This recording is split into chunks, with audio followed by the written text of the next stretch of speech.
Then one day he came home and said to me, the commander has asked us to sign some paperwork and fill out paperwork in the event we don't return.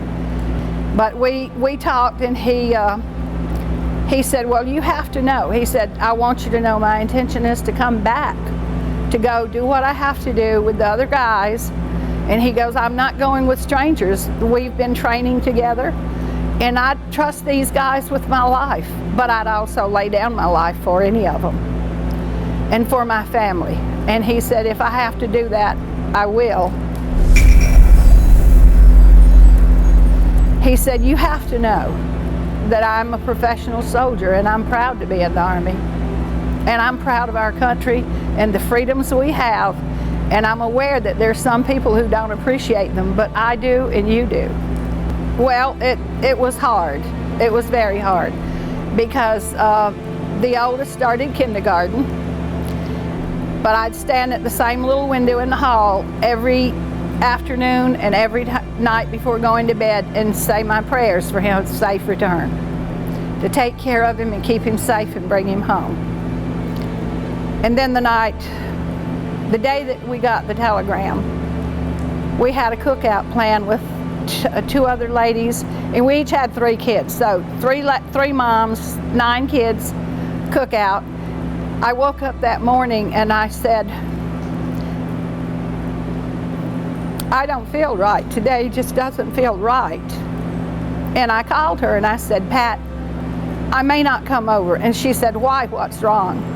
And I said, I don't really know, but I just feel funny. I'm not sick. She said, well, if you're not sick, bring the kids and come on over, because you'll feel better after we get together. So I did, and then that night after I got home, the thing we dread most happened. I was making some dessert for the kids, and all of a sudden I see a car out front of our house, and a big black Cadillac, which was an ominous thing. A guy in a little black suit and a flashlight shining on the mailbox.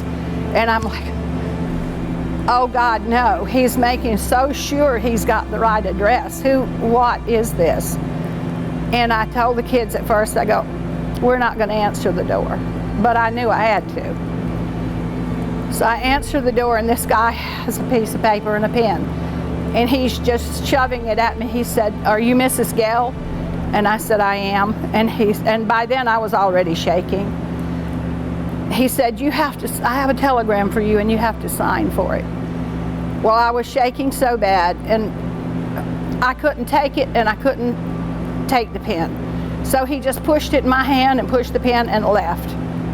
So I think that was just the most horrible thing to be.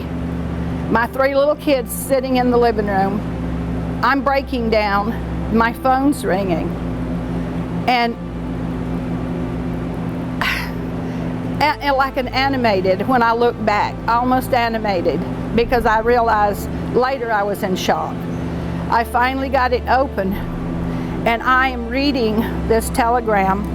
As I walk across the room, I pick up the phone. I'm reading this telegram into the phone to his mother, and didn't even realize it until she started calling my name. And she said, Becky, Becky. And I said, no, I'm reading this telegram and it can't be right. And she said, honey, it is right, because I just got mine a while ago.